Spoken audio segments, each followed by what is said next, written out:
My name is Olusegun Olarewaju Adebayo. I'm the executive chairman of Equipoise Consult, and today we shall be discussing why business fail. And I've heard people talk about business failure as if it is something extraordinary. Any business that was started may fail. So, when you are starting your business, you should imagine that the business can also fail. Business failure is not some jinx. People assume that once your business fails, you are jinxed. These people who start business well, and they start doing well. In Africa, for instance, Nigeria, where I operate as a business consultant, some guys will start business and they will start doing very well, especially when they are into some contracting business. There's nothing wrong in being in any part of the businesses, and they'll be doing very well. There are life cycle for every business. There are lean times for businesses. There are great times for businesses. Businesses, like any other human system, can have their lean time and can have their weak times. But we don't consider that as an issue. What we think should happen to every business is prosperous time. If that happens, it means that there won't be any poor person in the world. It means that there won't be any reason to manage business. I've told people before, if you run an organization and there is no problem, then there is a problem. If we wake up on a typical day and there is no problem, then there is a problem. If you run a business and the business is so smooth, then there is a problem. Because the time the business problem will rear up, it will lead to total collapse of the business. So, the business executive of today and forever must be prepared for the good time and bad time of businesses. That is why you are expected to be on top of the game. It is not just about you running in good times alone. If you are starting a business or you are hired in a business, look at what is happening today in that business and what may happen in another week and what may happen in another month and what may happen in another year and what may happen in another decade. So, if you look around you, you discover that there are businesses that were doing very well when you were young and they're no more there. If you look around you, you will see people who have run very great businesses, and once they leave, the businesses will go down. The value of business is not in the machinery. The machines are good for business. They keep the business running in a modern way, but they go very obsolete easily. The buildings are good. Every business needs good building and infrastructure to work. But if you have a business that you've run for 10 years, most of the equipment that you started with will be obsolete by now.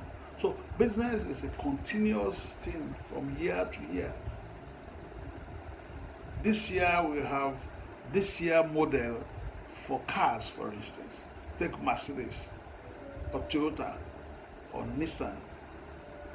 Next year there will be another model. Last year there was a model. As expensive as cars are to manufacture, they come up with models every year. It means they must continuously run to earn money, to make profit. So it is not, and the cars we drove 20, 30 years ago, they are not modern cars anymore. So nobody will talk about those cars again. So business must keep re-engineering. One of the reasons why businesses fail is because a lot of executives in business are stagnant. They don't know they have to keep re-engineering. They don't know they have to keep finding out about new things and modern things that can enhance the performance of the business. No matter what business you are running, no matter what you're doing, you have to look for new ways of adding values to your business. You have to live according to the vision and mission of your business. You have to continue to follow the objectives of your business. You have to continue to be focused. And what will help you is that you should have good planning, corporate planning, strategic planning, implementing those plans. You have good plans that sometimes you don't implement them. You should have clear objective. You should have clear vision. You should establish business. You should motivate your workforce. And you should build a team spirit. Running a business is a teamwork from the messenger to the managing director. Everybody is very important in the business. It is not because you are the MD, therefore you are the most important person in the organogram. No, the MD will play his own role. Other people in the organization will play their own role. And you should be able to ask people in the organization what are the new things they are bringing to the table every time. You cannot continue to do things the old way and think you will get better results. Running a business is a continuous learning process. Therefore, you should make sure that everybody who is in the organization is ready to bring new things there. Salaries are paid because profits are generated. Business is never a charity. And once salaries cannot be paid, then there's problem in the business. You should maintain clear communication in the business. You should be able to tell yourself what is right and wrong. You should be able to motivate your staff. You should have good customer relations. Having good customer relations means you should have good products. A customer will not buy any product that is not good. It's not doing you any favor. The customer must be satisfied. The customer must come back. There should be a repeat purchase of your product. If you have 1 million products in the warehouse, the target is to sell off. You have a benchmark, how many you are going to sell to be able to make profit. And these products must be sold. If they are not sold, you cannot generate profit. And what that means is that if you're not generating profit, you cannot pay salaries. People don't leave their house and come to your company because they like you. People are happy they have a job because they think or they know they'll be paid. You should have good relationship with those who have financed your business. Bad shareholders relations can affect a business. You should have good relationship with shareholders who have put in money into the business, because they didn't put it in because they want to lose their money, because they don't have anything to do with their money. They put money into the business because they think if they put money there, their money will work for them. They've earned that money hardly from some sources, and they want that money to work for them. So if the money is going to work for them, it has to bring them profit. And you have to communicate to them if you are making money or you are not making money. Your employees must be well paid. Employees that are not well treated are on their way out. Or what they do is just come in, stay for some time, and leave. But if they are well treated and motivated, they can make it their home. The workers spend a large time in the office, in his workplace. He must be happy to go to work every day. Once his morale is down, then the work is over. You should be concerned about what will make his pay packet take him home. It's not just about paying him a salary, it's about making his salary to take him home. You must pay competitive salary with other people who are also competing with you. You should know how to relate well with the families of your employee. You should know when to give them incentive. You should know when to punish. Yes, you are doing your own part of the deal. The workers must be able to do their own part of the deal. If resumption is 8 o'clock, it's 8 o'clock. If it is not going to be 8 o'clock, then it has to be something that has been agreed on. Not that anybody can walk into the office and walk out anytime. You should relate well with your suppliers of different raw materials. You have a specific quality that you have agreed on. So they should supply as well you need them. Sometimes lack of good raw materials will mess up the organization. If you don't have good raw material, the quality of your product will drop. And what that means is that the customers will go to the competitors. No customer is completely loyal to an organization. Loyalty comes from satisfaction, quality of your product. You should not compromise the quality of your product. Loyalty comes from satisfaction. And also, you should have good image. Once your image is affected, then it becomes a problem.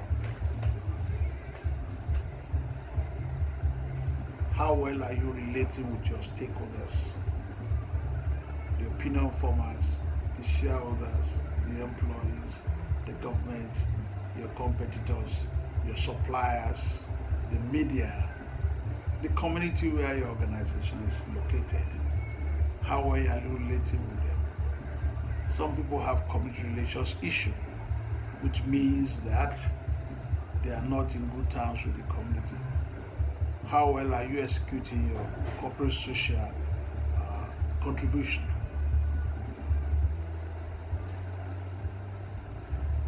Do they like you in the community where you are operating? Are they ready to keep you there? Are you friendly with them? You should be able to follow your budget each time you make a budget for any activity, including your CSR, including your corporate budget. You cannot run an organization without the budget. Modern education has taught us to have control over what we are doing. Some people do try and error, but there's no more time for try and error in businesses. You must have a budget you follow. And if your budget is leaky or hemorrhaging, you should know why. You should identify what is important to your businesses always and do them. You must have cost control. Let everybody know that cost reduction is important in business management. You should reduce waste as much as possible. People should know that if the business is doing well, they are doing well. If the business is not doing well, they're not doing well. And bills cannot be paid. So, these are some of the reasons why businesses fail. And once you contribute to the failure of organization where you work, then you have a bad image yourself. Information management is key. The organization must be sensitive, must be conscious of what is doing rightly or wrongly. There should be a feedback mechanism so that you know when to stop what is not being done properly. Your feedback mechanism will help you.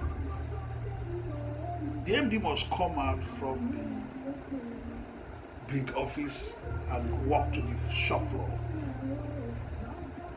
The MD must come out and work with the customer relations people.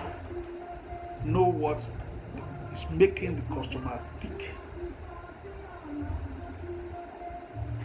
The MD must walk to the finance department and look at the books. The MD must relate with the insurance company and know whether they're in order. The MD must, and the company generally, must get information on why the competitor is doing better than them. If the competitor is doing better than you, it's also your target to do better than the competitors. It's not just about you giving up on the competitor. And also, you shouldn't be discouraged. You should have ability to manage crisis. Crisis may happen unplanned for. Crisis is never planned for. Just like accidents are never planned for. And once there's a crisis, you should rise up to the challenge of managing the crisis, of ensuring that you are on top of the game. We have seen scenarios where managing directors, chief executives, top class officers in businesses do what is wrong because they think they have failed. Failure is not good for any business, but failure should be the beginning of success for every business. I am not saying why businesses fail because I want you to fail. It's a caution that you should be able to run a good business and your business should not fail. If you take into consideration some of the things we have discussed today, you'll be amazed how well your business will do. Thank you.